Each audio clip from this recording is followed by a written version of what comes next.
Good afternoon. My name is Mario Merendon. I'm a graduate of Sam Houston State University and an owner of VX Digital Defense. Today, we're going to talk about iOS mobile forensics and the methodologies that are currently in play, and also extracting specifically biome artifacts and talking about overlooked artifacts needed to improve investigations.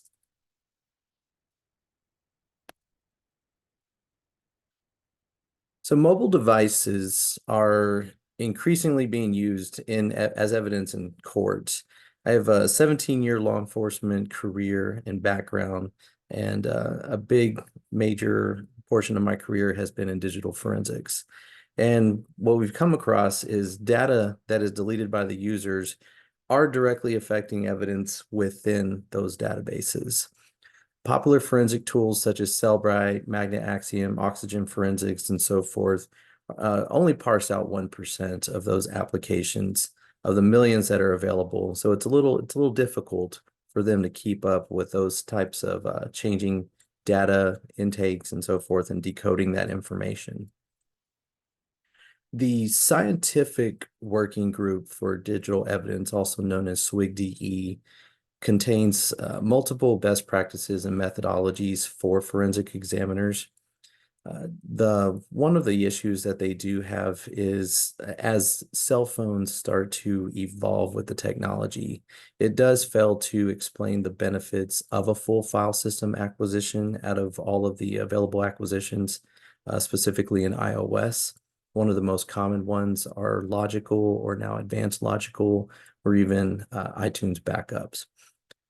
Within these advanced full file system acquisitions and extractions, the methodologies and best practices, specified in the in SWIG-DE, they do fail to address some of the overlooked data stores that are inside that contain the actual user artifacts and user data where the evidence is located that is commonly used as evidence in court.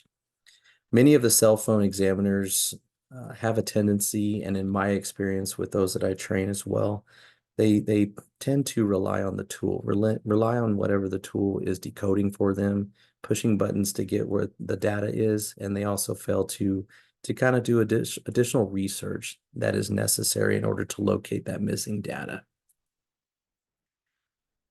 A few of the things that I recommend as far as solutions for examiners within my paper and research is to push more for the full file system extractions in iOS devices. Whenever the examiner is able to explore the unparsed areas, specifically the SQLite databases, they're able to come across binary p-lists within them, protobuf files inside of them that contain additional information that has a tendency to hold more information than that is what is shown through the tool like Cellbrite.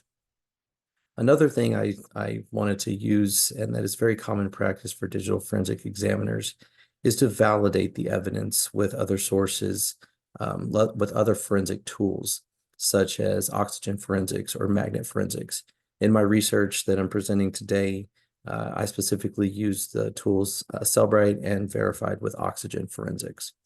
I also utilized an open source Python script that is specific to a biome file that I'll talk about here in a minute, that targets some information uh, that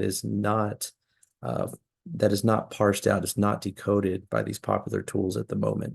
And then at the end, I'm going to articulate the differences in what the tool parsed, and the tool that costs, at least $7,000 on up to an examiner, compared to what Python script that I wrote that can pull that information down.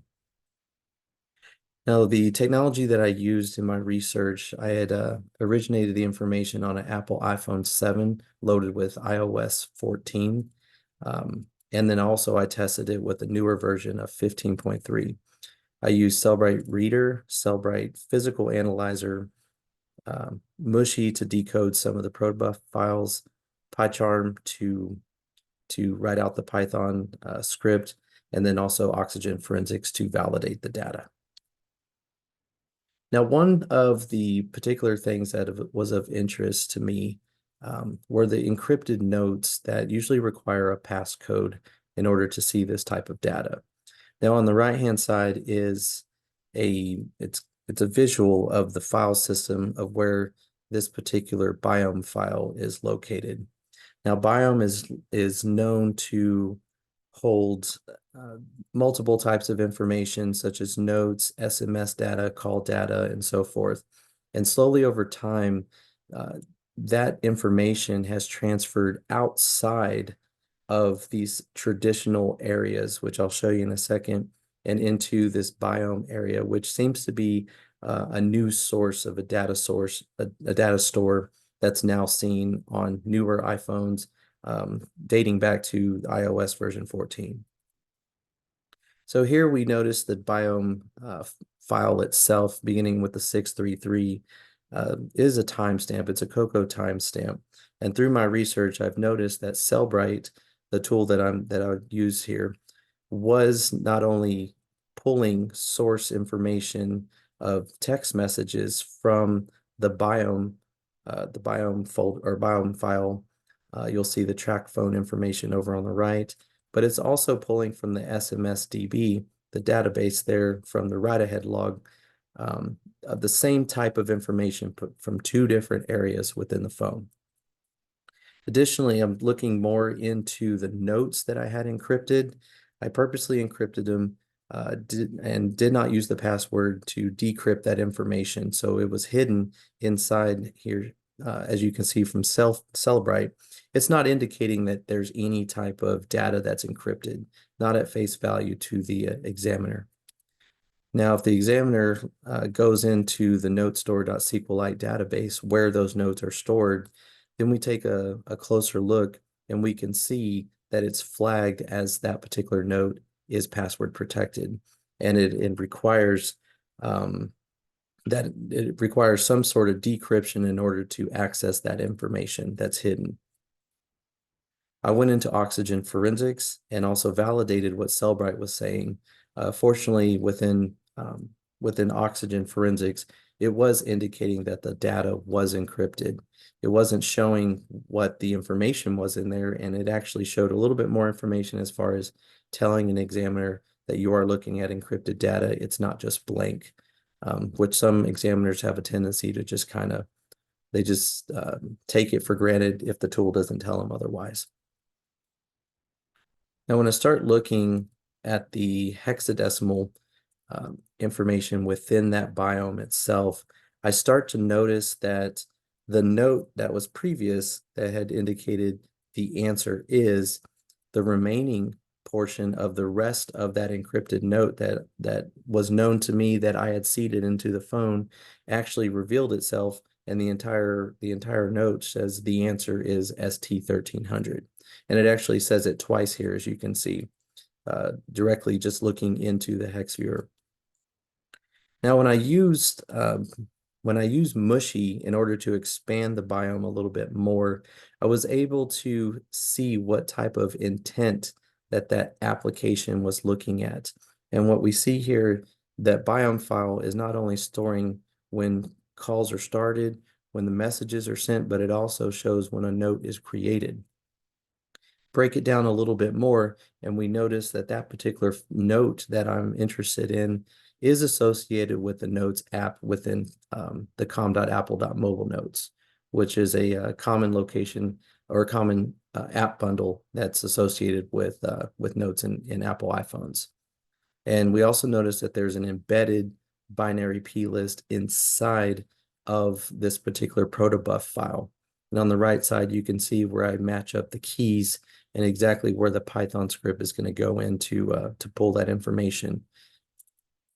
Additionally, when we open up that binary plist as an XML inside of Mushy, we're able to see multiple fields, those two fields that we saw in the hex viewer, where it reveals the content that was inside of that encrypted note, which is the answer is ST1300.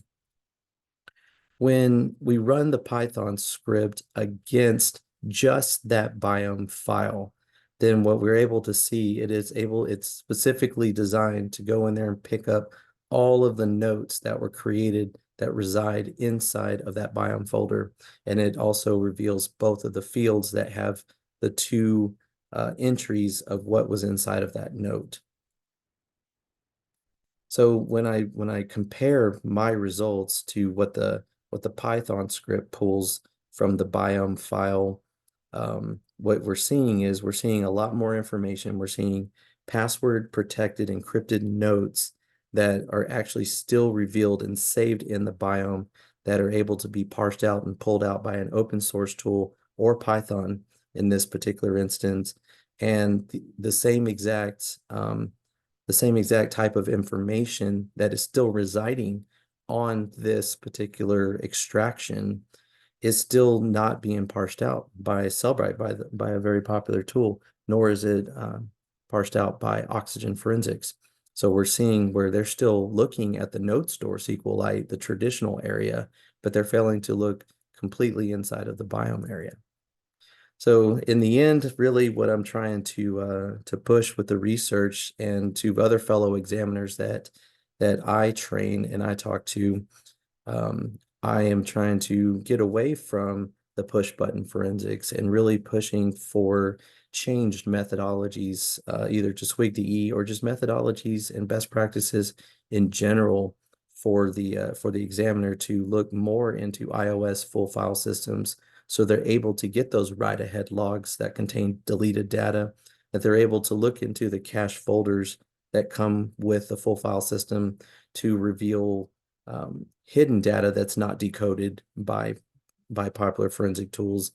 And in this particular example, to pull that biome file and to be able to explore the opportunity and availability to find encrypted note information behind the scenes when the tool is telling you that they're still encrypted. So again, I believe these expanded methodologies should be applied in every examination and do not fully rely on the tool when doing an examination. I appreciate your time today and listening to my research, and hopefully that this knowledge is able to help the examiners across the country as far as when it comes to examining their criminal cases or civil cases. Thank you.